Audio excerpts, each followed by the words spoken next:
Yeah. You got it, Steve? Yeah. Whenever you walk, can you guys walk back? I sure can. I need instructions. Thank you. All right.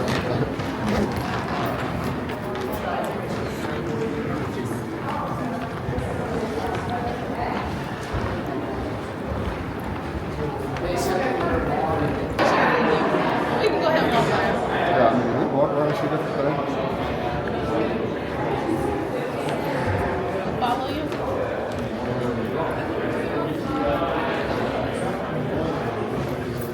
Okay, there's a video. So also too, so the guy Jeff that you just met, and my guy Jimmy Bill, they run the largest flag football league for the NFL here in Ohio. For as far as rural regions, Ohio, West Virginia line has the largest flag football tournament. So what they try to do is introduce younger kids into football at an earlier stage so they can get the basics on how to play. Because the teams around, a lot of the teams around here are smaller because we're in a rural area.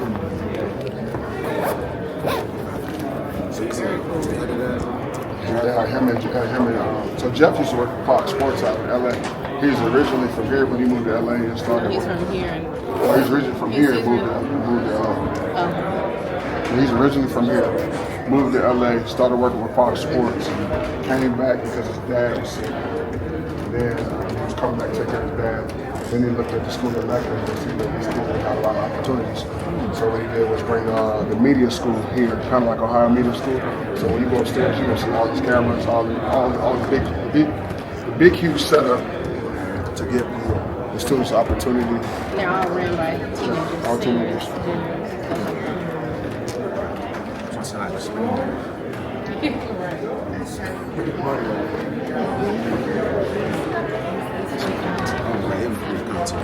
Oh, he's from Cali, moved here, son? Oh, from Cali, moved here, son, then moved back to Cali. Yeah, that's when he went to the Navy. And Yeah, right. My fault. I told him. Khalid always gonna be behind the camera. We're gonna keep it. So I ain't true. I put my stuff away. Gotta I'm gonna put capture Khalid behind the everything. camera. Yeah, but that gentleman was just walking around. He was just right there. 5.1 GPA. That's awesome. That's beautiful. I wouldn't even be done. That's a football nation.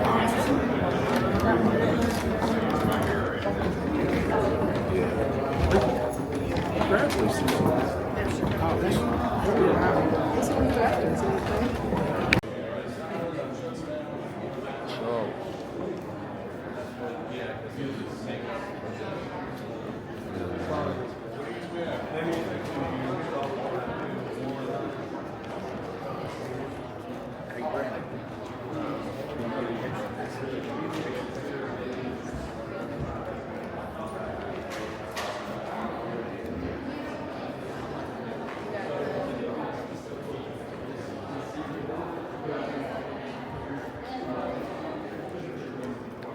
yard, fumble return for a touchdown, 4 tackles, 1 sack, 6 out of 6 PATs, People's Bank, Players of the Week. Yeah. We gotta get some cool pictures, man. Outside of, you can walk up steps. That's the guy that got the 5.1 GPA. 5.1. We said, dang. Man, I got my transcripts from high school. What was your GPA? Bro, I don't even remember what it was, but it wasn't nowhere near 5.1. Man, I got my transcripts trying to get into college for aviation, and I looked at him. I said, "Nah, bro, this ain't it. This ain't it, man." It's crazy. I heard the podcast went good on Thursday. Nah, that was fire. Hey, man, we've been dropping hits, man. Only thing we need right now for the podcast, seriously, I mean, we just need more topics and a better space. If we can get us a space like a production space, I think we'll be all right, man. If we can get it set up like how Jeff got upstairs, we'd be cool. All the cameras angles and I mean, well, that can always come from. sponsorships. So. But not even sponsorships, because you don't have to spend all this money in the beginning for your cameras. No, for sure. If anything, y'all could all each take one of y'all's phones, sit them at different angles, and then compile all the video footage and chop it up. That's what Dave do. Dave put out his iPad, his computer, phone, the other person's phone. And I'm like, bro, can we go to the school and shoot the pod? I don't really got for that. I don't have the space and it has the equipment. So I can provide So the when resources. you guys go to the library, would y'all be open to, and I don't know if this is just too much of a time restraint, but those rolling hangers, the rolling racks? What's the rolling? What's the rolling? The rolling hangers, like the rolling hangers, so like the little metal hangers, and you got a little piece. All you gotta do is put a backdrop, put a hanger. I mean, literally, put a curtain, or Like if you're taking pictures, those backdrops will go all the way down to the floor. yeah. So like how he has, so how he has it upstairs, like how he has the backdrop. All that is a curtain. Yeah. All it is a curtain on the wall. Yeah. You do that. You have a couple of them. And Yeah. microphones set up. It's all out the camera angles. You don't have Yeah. to show them. They don't have to show nothing. Our clothes will be right here. And you just I guess it depends on if you have 3 of us or 4 of us. 4 to 5 people. And then you have, I mean, we get tablets. I mean, you can honestly buy other tablets that $45, $50 tablets just for your footage and shoot. editing should be a thing. Everybody can edit. And then as far as topics go, you guys can always chat. So many things. You guys can pull topics and chat. Yeah, What we're talking about, it just flows. But But if you, Other people and just make it your own. Y'all can talk about different stuff. I do. Hey, we do need some women in the back, a little bit. A couple women's opinions when it comes to the show. The show fire, but we need a little bit more seasoning. Oh, femininity. A little dash. y'all all come from different backgrounds, so it's nice to hear your perspectives of it. I just see where some of them could have some feminine essence dropped in there.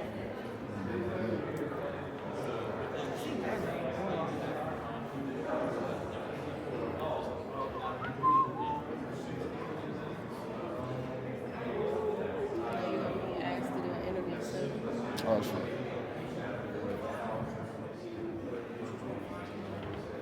It's all good. I got my notes on my sheet of paper. Just tell my story.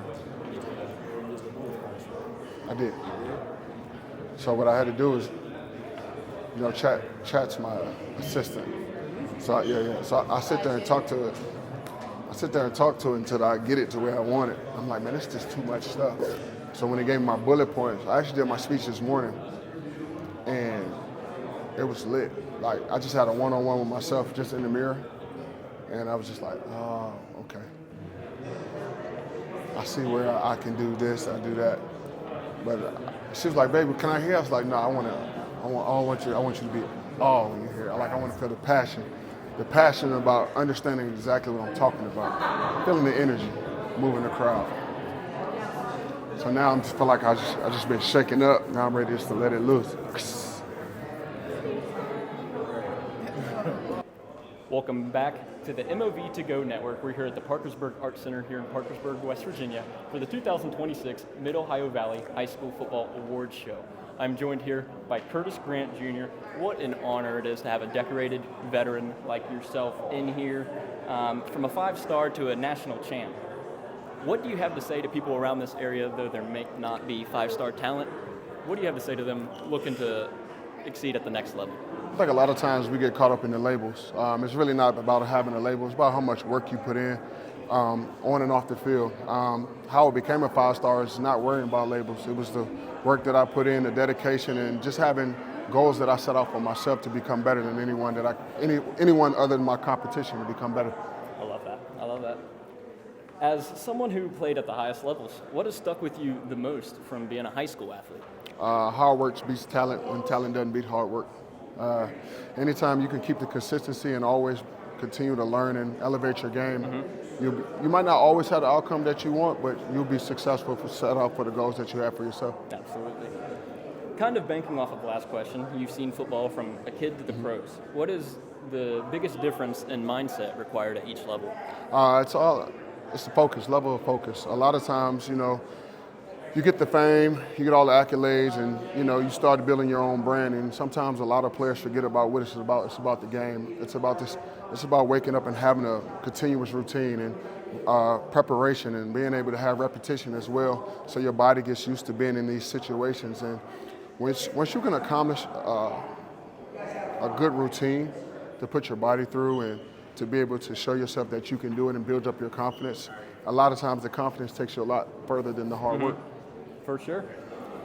What mistakes do you think young athletes make the most? What mistakes did you make the most as a young athlete? Getting caught up in the labels. Because a lot of times you get caught in, your head gets blown up, and then you think you're better than what you actually are, but you don't understand you're better at that level. You're not better than usually the guys that's ahead of you because they've been your age, you haven't been theirs, they had their experiences. So I think a lot of times that, we get overconfident by hearing the noise instead of trying to shell out the noise and be the person that we need to be for ourselves instead of for what others are claiming us to be. Okay. Well, final 2 questions for you here, so I'm going to make them a little more personable. Okay. What was your favorite moment in your career, either during football or after football? Oh man, I think I have 2.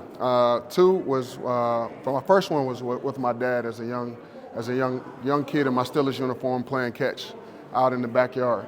That was one of my favorite moments. But also another favorite moment of mine was the national championship night. After the confetti came down, I had a chance before the confetti came down, I had a chance to go get my son. He was about 2 years old at the time, out of the stands, and he got a chance to experience that moment with me. So it was pretty cool. I can only imagine. Surreal. So final question here for you tonight. Okay. With all these young athletes here, a lot of them looking to play football at the next level, what message do you want to leave everyone here with tonight? Stay focused on yourself. Don't get caught up in the hype. And when nobody else believes in you, you continue to believe in yourself. Silence the noise. Curtis, what an honor it is to speak with you here. Thank and you. have you answer these questions. I appreciate Thank it. you so much. We'll be right back here from the Parkersburg Art Center with some more interviews. Don't go away.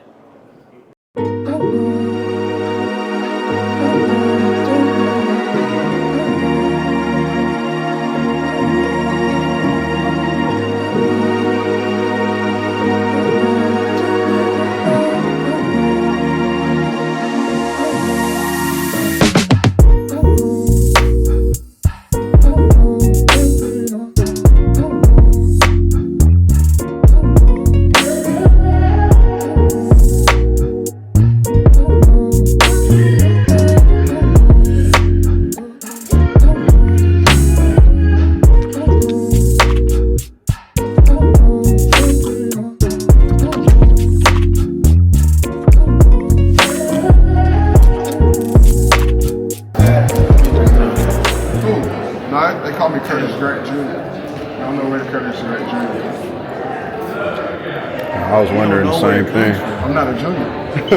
So you're second. No, I'm not that either. How do you want your name to appear? Oh, okay. Curtis Grant Jr. CJ!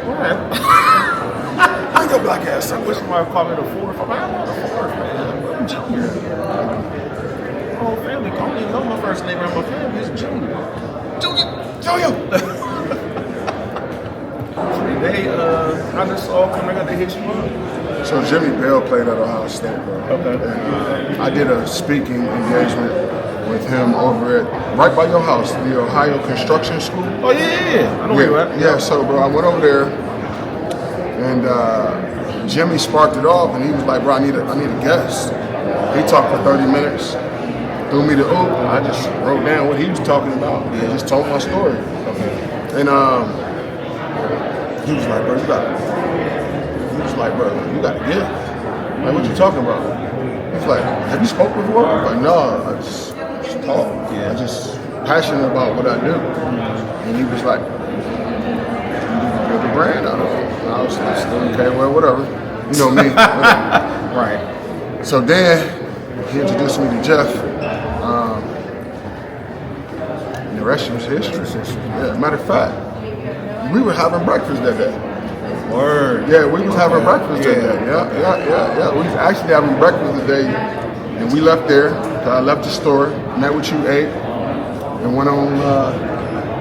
And this was it. Invited me to this one, so this will be my first big one, not my last one. You know? And I got a story to tell you. You ready to hear it, man? As long as you impact one person, that's all that matters. Oh yeah, for sure. Definitely gonna be good practice. That's the main thing. But I think a lot of things that helps me get used to being in front of the mic is the podcast. Yeah. Cause y'all remember when we first did the podcast, it might have been a little. Now everybody's just on there comfortable. Oh yeah, the first cutting up, episode, they're trying to build chemistry. Yeah, but now it's like, Yeah, we locked in. And I think if you take more time with it in terms of like coming up with some type of themes, also some subject matters and stuff like that. Yeah. So I think our subject matters be more towards the mindset of a man, Yes. what we go through. Yes. But talking about that and then also bringing in the ladies, I think bringing in either significant others or people who are well versed in something we're talking about. Yes. You know what I mean? So I think our diversity is great in our group. We're 4 different dudes. And then bringing in, female perspective from that too. Like I said before over there, it just draws in a different audience. Right. So it's not just us sharing the content, it's going to be women sharing the content as well. Right. So that's what we do. And then this content here, we did shout out to Khalid behind the camera. He always going to show us some love. always Khalid, man. He don't never want to be in front of the camera. I got. Nah, he talking about something. Okay, yeah, let me do it. So we got the Honorable Khalid here. Yes, sir. He always want to be behind the camera and not say nothing, but he's a very knowledgeable dude, man. Amen. So give something for the people. How does it feel? You're not a big sports guy. No, I'm not. So with you being here, how does this atmosphere kind of make you feel? Like, do you feel out of place, or do you feel right in place? Like, how do you feel? Nah, I'm playing my role, man. You know what I'm saying? That's what people need to learn, Sometimes you need to be behind the camera so you can support your people, you know what I'm saying? You don't have to be in front of the camera speaking all the time. When you have some value to bring to the table, bring it to the table. And today, what I'm bringing of value is being behind the camera, you know what I'm saying? So, although I don't really know a whole lot about what's going on, I'm open to learning, you know what I'm saying? And most importantly, here to support my guy, you know what I'm saying, and support the podcast as well, all at the same time. For sure. So we on the road trip. So anytime one of the brothers get a chance to speak, we should all be there. For sure. Every time. Every time. Yeah, Art gonna be the next one. Yeah. You know what I'm saying? Put something Hey. together, man. They already had to do some cool the other day. Yeah. For sure. So what was that for, man? Talk about that. That is because, working at the radio station, man, it's not always work coming in, so I just got to make sure that your sword is sharp. So if I'm not doing any commercials, any production, I'm just doing my own stuff. So I'm actually going to produce 3 different shows. I'm going to have one for Magic, for Power, for Hip Hop. I was going to do one for Joy, contemporary gospel.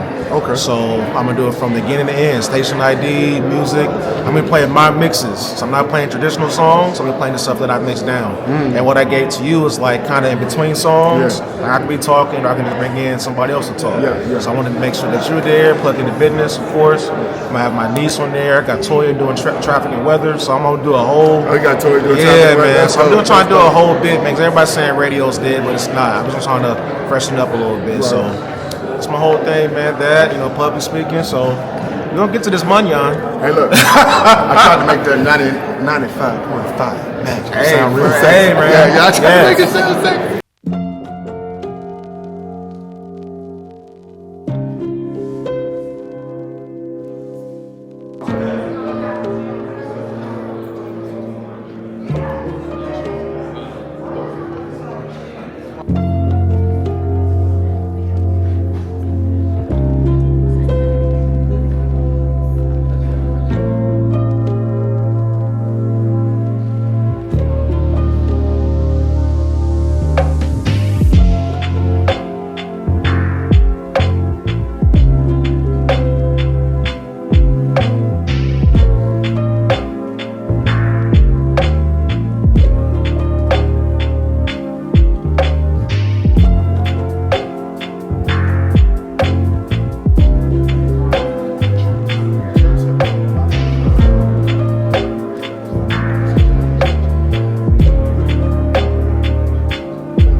Junior linebacker, team captain, the 2014 national champion, Ohio State Buckeyes.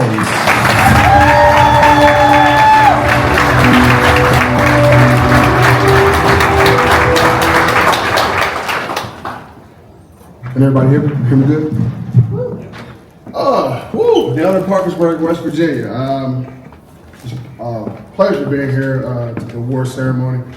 Since last night, I've been trying to find some cool places to go, and I'm one of those guys, when I get in a new area, I like to explore. So one of the recommendations was Uncle Mike's. Anybody ever heard of Uncle Mike's?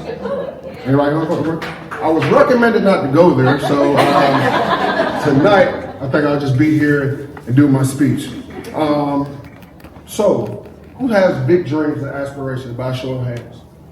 Come on, participate. Who has big dreams and aspirations? Keep your hands up if life has changed that. Has life changed your big dreams and aspirations? Started off back in Richmond, Virginia, where I was born. Started off, I was about 6 years old. I used to go in the backyard with my father. My father bought me this Pittsburgh Steelers uniform, and I would go in the backyard and I would play catch.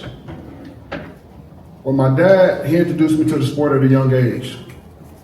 And the connection that we had, the bond that we built by just playing catch and my father being in my life, being able to give me the confidence that I would need as a man was tremendous. I remember watching people like Ray Lewis and the Ravens and the Pittsburgh Steelers with their steel curtain defense, and my dad's favorite team was the Pittsburgh Steelers.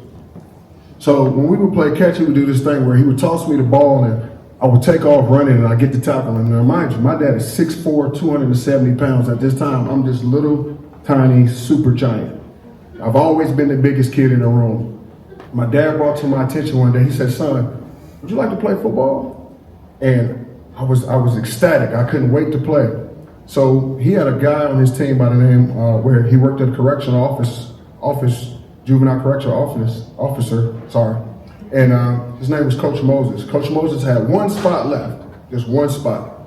So my dad went to work and he took me over to the football facility later on that evening, and he introduced me to Coach Moses. At first, they weren't gonna let me play until they saw my size. I've probably been the same size since I've been 6 years old. So he takes me, and my dad was showing me all these crazy football moves, and he taught me just how to dominate and to dominate kids and be the best person on the field. And I was starting to form my identity as a football player. Fast forward from that, I become a freshman in high school.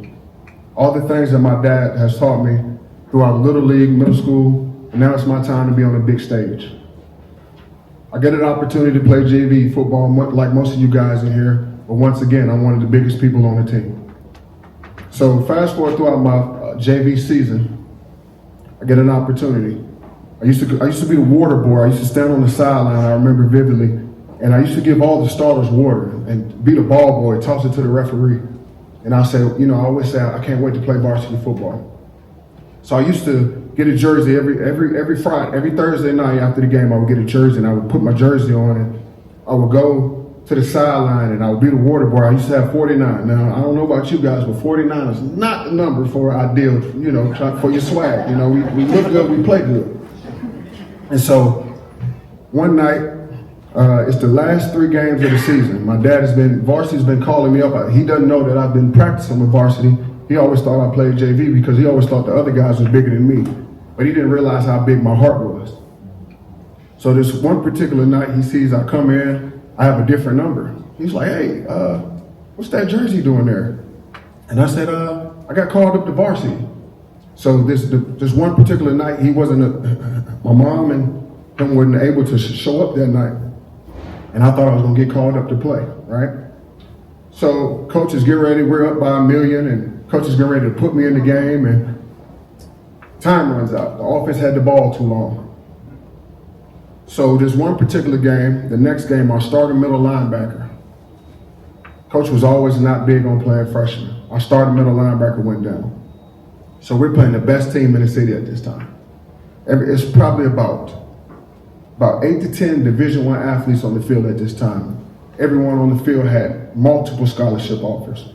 I mean, we had tight ends on the field, 6'5", 245, offensive, defensive linemen going to Virginia Tech, University of Richmond, James Madison, and I was just this small 14-year-old kid at the time. Coach looked over at me, he said, I'm not playing a freshman. But my D coordinator saw something in me that I didn't see in myself. He believed in me. So what he did was he put me in the game, he would just blitz me. So long story short, I started building my confidence. I started becoming more confident in myself. And when I started becoming more confident, I started making plays. Fast forward, this game is over. I finished the game with 6 tackles, 2 sacks, 2 TFLs. And we win the game to go on to the next round of playoffs. Next round of playoffs, I do the exact same thing. Then we play this team called Woodbridge from Northern Virginia. They had this kid called the Rocket. And anybody knows with nicknames like that, they had to be something special. This guy was about 5'10", probably $195. He probably ran a 4.3 40. He's already committed to the University of Rutgers. Needless to say, we did not win that game. Every time he got the ball, his name spoke for himself. I think that guy had about 350 rushing yards on us. Probably the worst game we ever participated in. But one thing after that game, I started to build my confidence. I started to work outside by myself. I started to believe in myself more. I started building my confidence. And probably the springtime of my sophomore year, I got my first offer. You guys will probably be proud of it. It was actually from the University of West Virginia Mountaineers. They was the first team to offer me. So at the age of 15, I'm building my confidence. I'm working, and I would go to the weight room and be out on the field doing field work, always watching film, always just trying to get better, always trying to be ahead. And then one particular day, my mom's in the car with me. She looks over at me and says, son, I don't have any money for you to go to school. Your dad and I, we have good money, but it's not enough to pay for school. So I looked at my mom, I'm looking at her like, hey, I thought we was rich this whole time. You know, the way I grew up, I just had an amazing support system. So I took it upon myself to keep believing in myself. So Friday night lights will come on and highlights will come on, and some of the best players in the area, I don't know if you guys do it here, but some of the best players in the area will always get interviewed on Friday nights. I looked at my parents and I said, hey, that's gonna be me next. I said, I wanna be one of the top players in the country. Needless to say, fast forward to my senior year, I have about 20 plus offers, and I know you guys probably do. You go to Rivals and see what your rankings are. So at this time, I was the #1 player in the state. I had every accolade known to man. I was the #2 player in the country. I could go anywhere I wanted to based off my ability to play football. At that time, I had brought down my 4 top schools. It was University of Virginia, North Carolina, Ohio State, and Florida. I was a big Urban Meyer fan at the time. And my mom did not want me to go to Florida to save her life. She wanted me to stay somewhere close by so she could be able to come see me, and all my support system would be there. Let me ask you, have you guys ever tied your identities to one thing? Like you always only thought that you were good at one thing. So after I picked the Ohio State University, I had all the accolades in the world. I could go anywhere and do anything I wanted to. I was the big fish. I was the guy. I was the next big phenom. Anywhere I went, I was getting free. I was flying for free, eating steaks, shrimps, lobsters, big hotels, whatever I wanted at the age of 17, getting ready to be 18. But I had a reality check. When I went to one of the biggest universities in my life that I've never, ever in my life have seen as far as being on a college campus. It's one thing going to your local Division I or Division II school, but going on to a program of this magnitude where everyone was a star. I was a big fish in a bigger pond. When I first got there, I didn't listen to my father. My father would say, hey, son, when you get the opportunity, stop lifting so many weights, you're becoming a bodybuilder. And I'm like, Dad, you don't know what you're talking about. I'm that guy. I know what I'm talking about. I'm the #2 player in the country. I get to Ohio State, I'm 30 pounds overweight. I'm strong as all get out, but I can't run. And all football coaches know, if you can't run, you can't play. So again, I'm overweight, have a lot of injuries. I'm struggling to be able to be that guy that the world said I was going to be. So I believe it was my sophomore or junior year at Ohio State, I started to play a little bit more, but I'm starting to have a lot of injuries. I injured my ankle and I injured my back. But when you get to a level of college football, college coaches don't care about excuses. All they care about is results. They don't care what happened yesterday. They want to know if you can do it now. So I lost my confidence. I wasn't playing. I was playing safe. I was not being the person that they thought I was going to be. And throughout my time at Ohio State, I wasn't motivated to be there anymore. I wanted to quit because I wasn't used to that type of environment. I wasn't used to that type of pressure. And it was one thing that kept me at Ohio State. It was me recruiting other players to come to Ohio State. That's what gave me my confidence to stay there. So we fast forward to my senior year where I'm supposed to transfer to James Madison University, but I had a conversation with my mother. In the conversation with my mother, she wanted me to stay because throughout my junior year, I had lost my father. My father was my motivation to keep playing. He was the one that brought me into the game, the one that gave me an opportunity to create my identity as a football player. Every Friday night or Saturday, I would look in the stands and my dad would always throw up the X, and I knew what that meant. It was time to go. But through grief and injuries, I never really got a chance to really figure out who I was as a football player at Ohio State. I was always lost. But this one particular kid named Raekwon McMillan, he was also a #1 linebacker in the country at that time. My job was to recruit him to take my spot. Coach wouldn't tell me that, but common sense says, hey, you bringing in a guy with the same measurements as you, can run just as fast as you, the writing's on the wall. So I took that time. I was mad, I was angry, I was dealing with grief, and I couldn't figure out what I was going to do. But I took that negative energy, and what I wanted to do was turn it into a positive. I saw a kid coming from South Georgia that didn't have a family up here like I did. So I looked at him as a little brother. So when the time had came, I wanted to be his big brother and show him the way because I didn't have anybody to show me the way. So I took it upon myself to take him underneath my wing, keep the coach's office back, and teach him everything I knew. So at that time, I wanted to create somebody just as good as me so I had fair competition. I didn't want anything handed to me. I wanted to always take what was mine throughout my opportunities. So come senior year, Raekwon and I, we're battling for a spot. Coach would put me in, he would take me out. He would put me in, he'd take me out. And players, we know when coaches do things like that, it messes with our confidence. It messes up the rhythm of how we play, how we operate, how we execute. So Raekwon played majority of the season. But in my number, I thought I was going to be, because I became a team captain, I thought I was going to be the #1 guy. But I wasn't. My time hadn't came yet. It wasn't to the playoff time when we got a chance to get ready for University of Wisconsin. Anybody knows Wisconsin, they always have the biggest line in the United States. Everybody across the line is 6'4", 6'5", 350 pounds. Linemen, and they always have the best running backs in the country. Second best running backs in the country.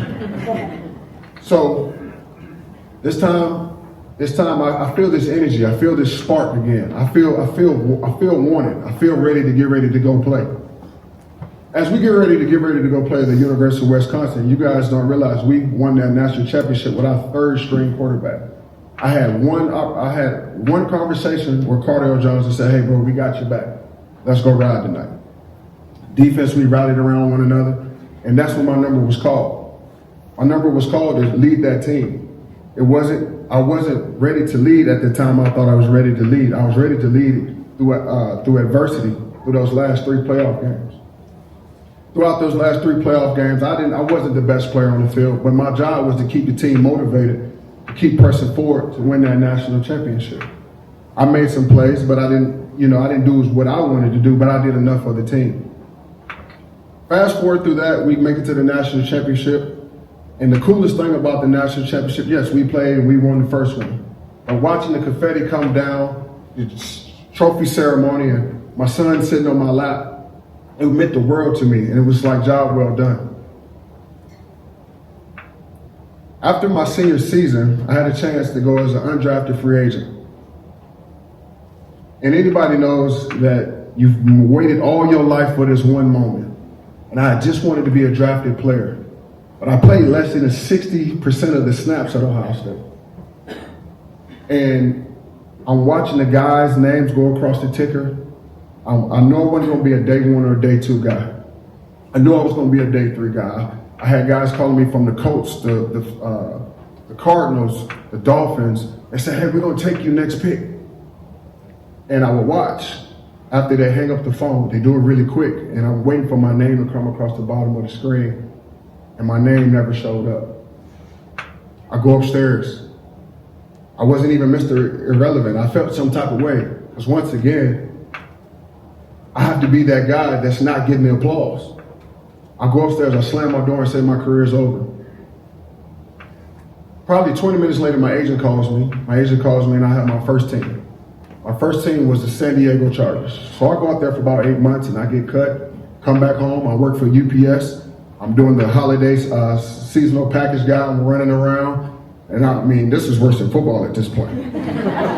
You got 150 stops a day. I commend those guys that do it. We got 150 stops a day and we're from sun up to sundown. I'm sweating. By the time I get done, I probably lost 10 pounds. I get a call from the Atlanta Falcons. They said, Mr. Grant, we want to bring you in for a trial. So I go and I make the team and I ran over and I jumped on the scout and gave him a big hug and he looked at me like something was wrong with me. But he didn't realize how much joy I had of feeling wanted again as a player. I get cut from there. I go home. I go back to school to get my degree. I'm working full time and I'm working out at 6 in the morning and at 10 o'clock at night because I'm determined to make it to the NFL. So the Tennessee Titans come rolling into town and at this time we're loaded. We got Zeke, we got Bosa, we got Joshua Perry. We got all these guys that's getting ready to go to the NFL. So I hop in the workout and I make the team. I get a chance to go play for Dick LeBeau, one of my favorite D coordinators for Steel Curtain. I get to go play for him. I get to go play for him for about 8 months. I get cut again.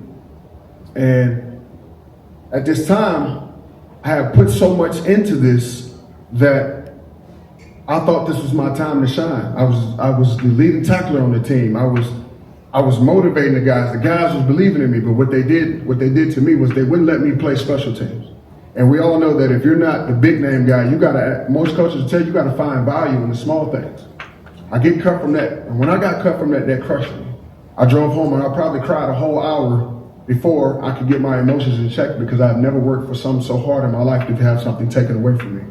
Then I go home and at that time, my wife had she was my girlfriend at the time, but at that time back then, she had an apartment in Sawmill. I go home and I get a call from the Oakland Raiders. I fly out, I don't want to go to Cali. I hated everything about Cali. So I go to California and go to the Oakland Raiders, and I thought it was going to be the best time of my life.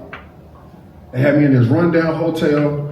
I'm eating box food, and I'm from the South, so I want some soul food. I go across the railroad tracks, and I see a whole bunch of barred windows, graffiti. I get out the car and all red. That wasn't the best idea. Now realizing that I'm probably in a gang-infested territory, and I just want some soul food. Little catfish, little yams, macaroni and cheese. I'm tired of eating box food. So I get cut from there after being there for a week. And I come back home. I'm sitting out on my couch and I get a call from the San Francisco 49ers. They say, hey, Kurt, we want to bring you out for a trial. I make that team. I go out there and I never get a chance to play. All I did was just be practice squad. I'm still mad because all these people are getting hurt, but it's still not my time yet. Throughout that time, I get cut and I go back home and I say, I'm done with football. I don't want anything to do with football. I hate football. It's not giving me the opportunity that I thought it was going to be. After I made that statement, probably 2 days later, I get a call from my agent. He said, hey, you can go to the Kansas City Chiefs or you can go to the New York Giants. I go to the New York Giants because I'm from Richmond. I thought my mom and my son could take the train up and the rest of my family that's from Richmond, they could take the train up and they have opportunity to see me. I get to the Giants. I'm the leading tackler again throughout the preseason. And then I end up getting cut again. But this time, coach said something to me. He said, hey, Curtis, I want to let you know I'm going to cut you. I'm going to put you in the practice squad, and you have to show and prove if you're ready for the 53-man roster. So in my mind, I said, Coach, with all due respect, this is a business. I believe it when I see it. So I sat there until the ticker, they always call it the ticker. My waiver period was over with, and then the New York Giants signed me right before my waiver period was over with. So I had an opportunity to go play. I'm ready. At this time, once again, everybody on the team gets hurt, but it's my time now.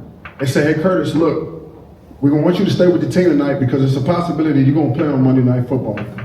Now, mind you, most people, you would want some time to prepare, right, for your biggest moment of your life. They have me in this hotel since at 4 o'clock. We play at 8 o'clock Monday night against the Detroit Lions. They signed me at 4 o'clock, 4 hours before a Monday Night Football game, and said, Curtis, go play. Wow. I said, in my mind, I'm excited, but I've been on the Detroit Lions all the time. I've been the scout team player all the time. I don't know what to do. I don't know what to do. Once again, I'm facing adversity. So I get back, and I've always studied by myself, but this time what was different from all of my other times, I had a mentor. I had somebody that showed me the way. He would go upstairs and he would get all the information and bring it back to me and tell me which position to play and where I was needed.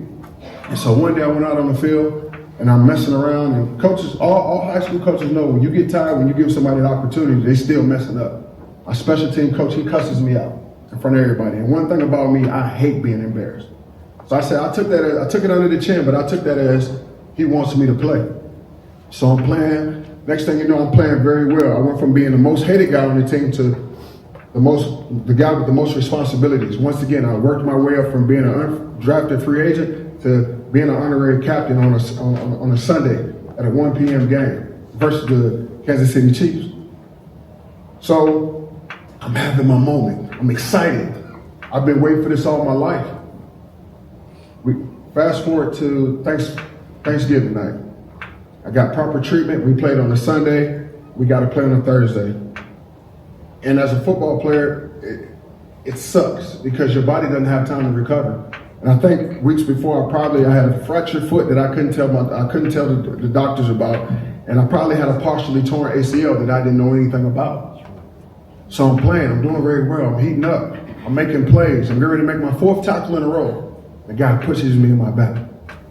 When he pushed me in my back, the leg that had the partially torn ACL, it snapped.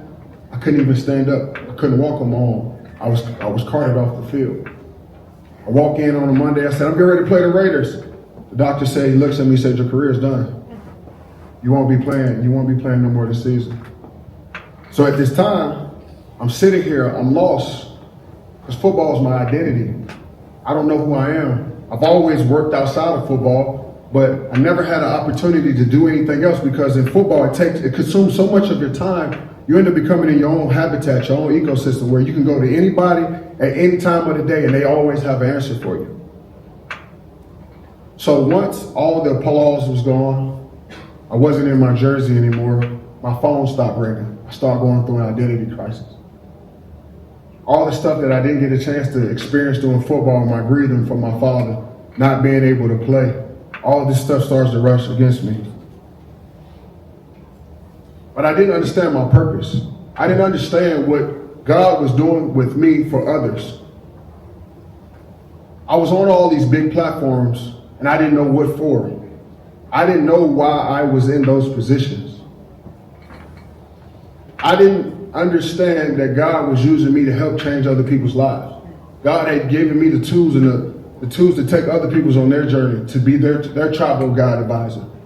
I didn't understand that. I was like, why would you take me, God? Like, why would you put me in a position and you give me all these talents that you wouldn't give me the opportunity to go perform longer than what you gave me the ability to perform? But one thing I had to realize was my platform was not a prison. My setbacks equaled my development. My pressure was my revelation. And now here today, I take everything that I've learned from football and it's helped me become a better entrepreneur, a husband, a father, and a leader. I didn't become who I imagined, but I became who I needed to be. I had to pivot. I had to pivot and understand that those obstacles that I went through, it wasn't for me. It was for me to be the best father I could be, the best coach I could be, the best entrepreneur I could be. If you ever pivot, if you ever restarted, if you ever buried your old vision, you didn't fail, you evolved. So what I want you guys to always remember, when the dream changes, the purpose doesn't. Thank you.